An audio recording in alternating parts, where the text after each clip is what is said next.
Hello, ladies. It's Melissa Wilkes here. I am a nutrition mindset coach, and I'm actually the group expert in weight loss and emotional eating. Today's topic is how you don't need more motivation, and I'm going to share what you need instead.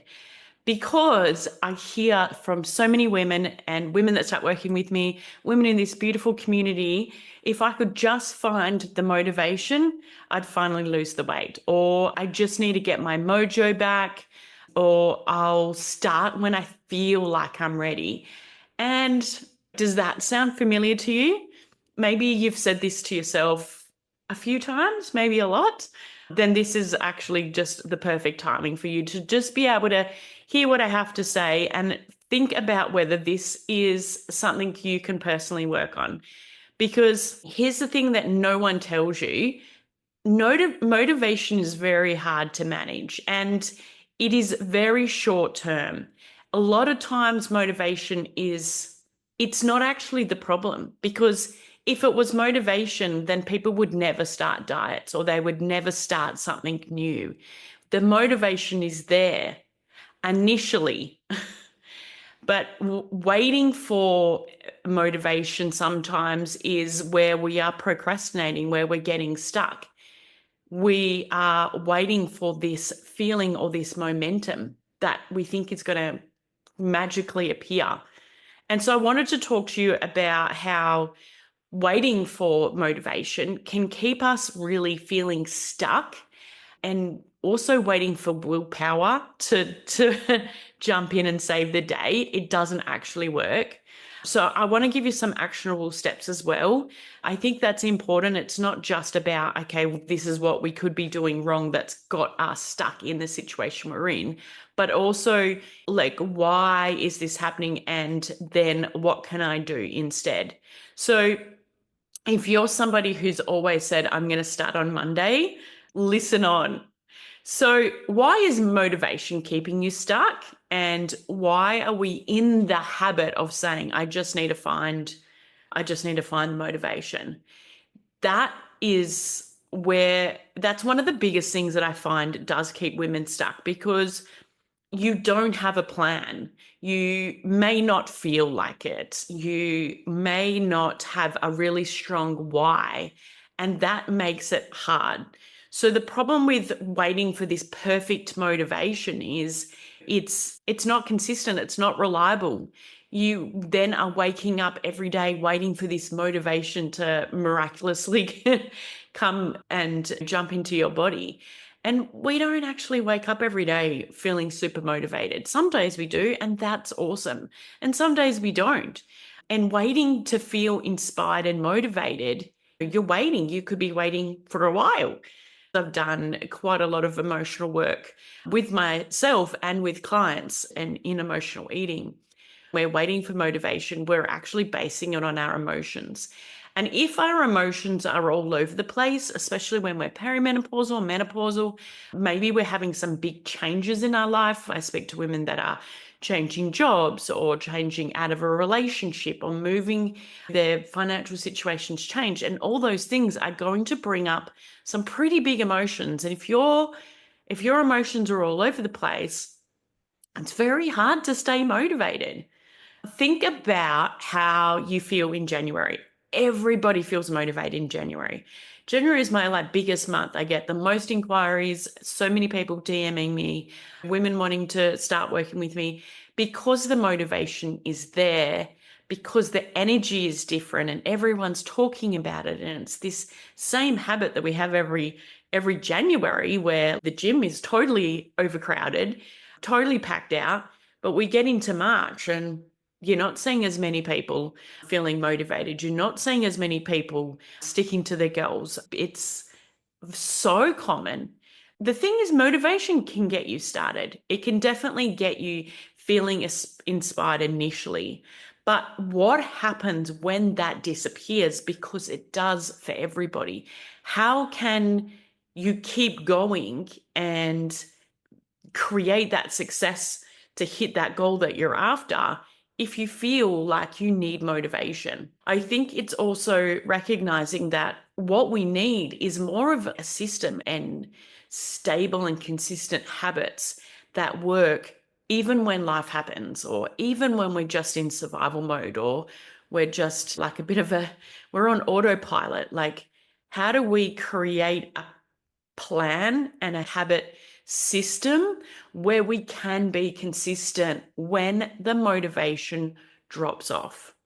Because time and time again, I hear from women, "Oh, I just need more willpower. I just need more willpower." Willpower is like a battery. It's going to run out. It's quite a small battery as well. And it's having to have willpower is going to drain you. It's going to drain your battery. It's going to drain your mental capacity. You'll find that in the morning, you have got willpower and you have got motivation. Maybe in the morning, you're waking up and you're doing your morning routine, you're feeling really good, you're doing your stretches or your movements, you're having your MCT oil in the morning, you've got this great morning routine. You get to lunchtime and you're still doing pretty good. You pull out the beautiful chicken salad that you've made for the day and you're feeling really proud of yourself. But by the afternoon, energy starts to crash. You're dealing with kids or you're dealing with work issues, your workload's getting there, your body starts to feel a bit of a crash. Guess what? Willpower is not there for you in the afternoon. It starts to disappear out of your life and you're like, what is going on here? You get to the end of the day and you are crashing. You are just like, I started the day thinking I'm going to eat healthy. I started the day feeling really determined, inspired, excited. It's 8 o'clock. I'm on the couch and this one row of chocolate or this one piece of chocolate has turned into the whole block. I'm like feeling like crap again. And I'm getting down on myself and I'm talking to myself like awful, because I'm thinking that willpower and motivation, I suck and it's my fault. And we're not looking at this stuff isn't long term. This stuff isn't going to get us past that initial motivation, inspiration, willpower that we have. We need stuff that's really going to work. So I'm going to give you 3 strategies. They're not all the strategies that I teach my clients, but they're just some great ones to get started. And a lot of it actually comes from up here. So you think that making changes is about the action, is about what you actually do. But in fact, it comes from the thoughts you're having. It comes from the neural pathways in your brain that are just so used to going through a certain pattern and following a certain route. And to change that is not easy. So the first thing I want to suggest is, how can you build habits so you're not relying on willpower motivation? If I go back to, I actually used to travel around Perth 10 plus years ago talking about morning routines, because I was that mum that would get up every morning and yell and scream at my kids. I look back, I'm laughing, but it's pretty bad. I would just be so tired and really lacked energy. And so I'd yell and I'd be like annoyed with everybody else. It was everyone else's problem. But I would also spend the whole day saying to myself, why can't I start my mornings better? One of the things I learned was about habits and habit stacking, and it was really popular back then, 10 plus years ago. And maybe you've read some of the really cool books on habit stacking. One of the things that I did was I started taking some supplements that really helped me back then. And I started to see some of the things I wanted to bring in that were more healthier, like a lemon water in the morning.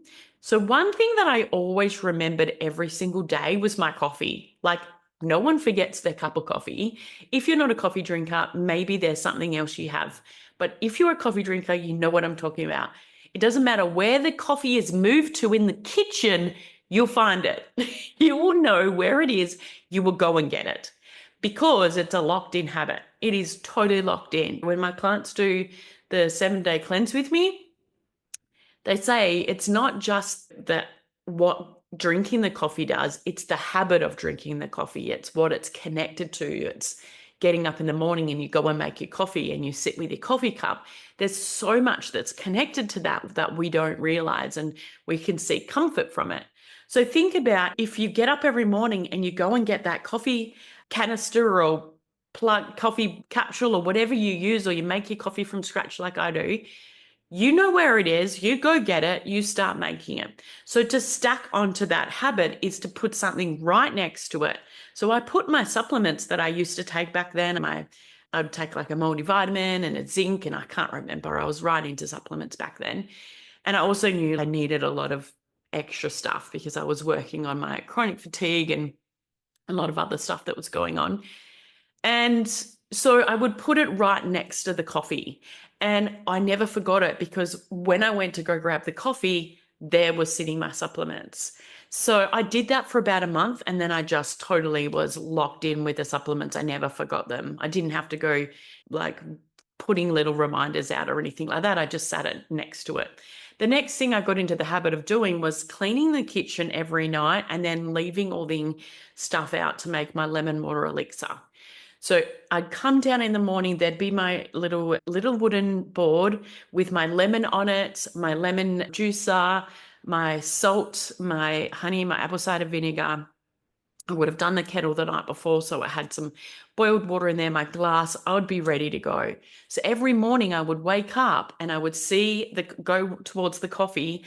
I would remind myself, oh, there's my supplements. Oh, I would see the stuff for my lemon water elixir, and I would grab it and I would have that.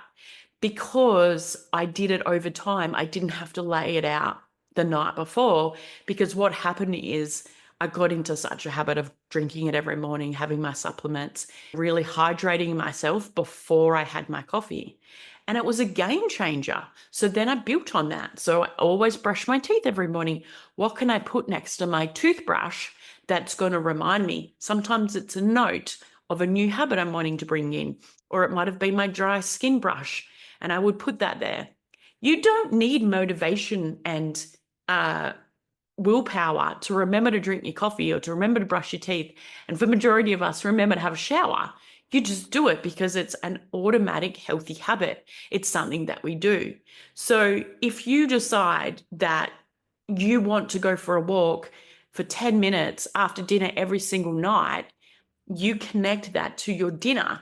Maybe at the start, you write yourself little notes, or you have someone who's accountability that's going to come with you. Maybe it's your partner or a friend or your neighbor or your kids, whatever. And maybe it's a Monday, Wednesday, Friday thing, and you do that every Monday, Wednesday, Friday. What happens after a month?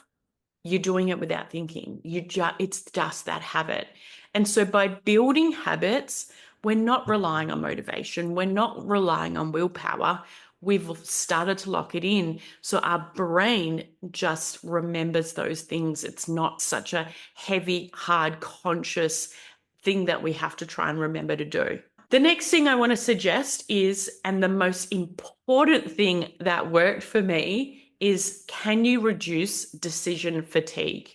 So when my kids were really young, and when I was really learning about habits as well, the biggest thing for me was that I worked full time. I would manage people, and I also had 2 side businesses because I love everything that I do. But the thought of coming home and planning out dinner, oh my God, I'd get to the end of the day, I'd be driving home, and there would be this feeling of, I do not want to think about what I have to do for dinner. No way. Like, my brain was done. I was at capacity. Like, I had to crank the music and have the window down just to regulate in the car on the way home. And I thought about, okay, how can I change this? And my personal development journey started by following mentors. I started to really look at what are the most successful people in the world, and what is it that really works for them that makes them successful. And the biggest thing I learned was they create systems. They create systems so that they don't waste brain capacity on making decisions all day, every day. And it might seem, oh, well, that sounds quite robotic. No, you've still got opportunities to make decisions about the things that inspire you. But the things that are repetitive, you don't want to come up with it. Think about how long you've been cooking for. I say this to my clients, how long you've been cooking for? And I usually hear 20 years, 30 years, something like that. When you do the same thing every day, but you've got to make a new decision on it every day for 20, 30, 40 years, it's tiring, it's exhausting. So coming up with dinner, we get lazy about it. We're trying to cut corners. We start buying takeaway. We start buying ready-made meals from the supermarket. We start to find ways to make life easier. But what happens is we start getting unhealthy. And what also happens is we start to create a different relationship with food because there is a panic that comes over us when we go, oh my God, what am I going to do for dinner? Or you're asking everyone in the family, what do you want for dinner? And I don't care, I don't care. And then you serve them dinner and they're like, what's ass? Like, it's so hard. Make things easier for yourself. Reduce the decision fatigues. If you're struggling with exercise, but you put your exercise clothes on the floor next to your bed, clothes there, sneakers there, sticky notes on the drink bottle on the bedside table, work out in the morning, don't make excuses, whatever you need to do. I had a client, I'm not suggesting this was her thing, but she went to bed in her exercise clothes. So she had no excuse. She got up and she put her DVD on, or wasn't a DVD, it was YouTube, and she would like start, God, DVD, that's how old I am. But like, whatever's going to make that decision. And if you are overthinking about it, if you're creating a fight in your head about, I've got to do this and I have to do that, it's heavy stuff. It's got heavy energy around it. So instead of going, oh my God, what am I going to do for dinner? Plan your meals ahead. When it's, I need to exercise, I want to exercise, but I have no motivation and willpower, how can you make it so that there are not as many barriers? Lay the clothes there, find accountability buddy, make things easier for you, because the harder it is, the less likely you're going to do it. And then I want to finish off by saying, focus on this particular thought, okay? And maybe you want to make it your mantra. Maybe you really want to make it your mantra. Focus on showing up, not about being perfect, not about it looking a certain way. Like, I know when I was younger, for me to exercise, I had to be wearing the certain exercise clothes. Now I look like something totally scary. My hair sticking up, mismatched clothes. I actually don't care. I exercised this morning with my bike pants inside out. Who cares? It's about showing up. It's not about being perfect. Progress in work towards the goals that you want, that is going to work every time. Being consistent is going to work every time. I tell my clients time and time again, start small. It's just about being consistent to that. If you're trying to make it perfect, it's not going to happen. It is about being messy. It is about it not being perfect. It isn't about it going all in. And that was the biggest lesson that I had to learn. It's not about going all in, because what happens is we then expect it to look a certain way. Some days are going to be great and some days are going to be crap, but you just keep going anyway. So instead of thinking, I need to work out for an hour, just say to yourself, I'll move my body today in a way that works. And instead of saying, I'm never going to eat chocolate for the rest of my life, it's, I'm going to work out how to have chocolate in my life where I'm in control and I'm mindful and I'm making good choices around it, instead of being out of control and just knocking off a whole block of chocolate. Yeah. So look at how you can show up for yourself and how it doesn't have to look perfect. Okay. So first of all, I want to just wrap this up by saying motivation is really unreliable, and if you're waiting for it and you're expecting it to help you show up, it's not going to. Willpower, it's not going to last a whole day, let alone longer than that. So how can you build some healthy habits instead? Consistency is what creates results, not perfection. So, how can you be consistent? How can you make things that are going to help you to show up? So, I'd love to hear, what are you going to do that from listening to this? What are you going to do for motivation? And are you ready to take action? If you need a structured plan to build these lasting habits, I'm happy to have a free chat with you. So just message me or comment below. And I don't know if you've heard, I have a 7-day sugar challenge. It starts on Monday. It's $7 for 7 days. Support motivation. That's for the 7 days. It's up to you to do all the things I've just said after that, all the ideas I've given you, but we deep dive in to sugar a lot more. I even have a little bit of a meal plan set up for you for the 7 days as well. So if you're interested, please let me know. I hope this has been helpful, and I would love to hear your feedback. Bye.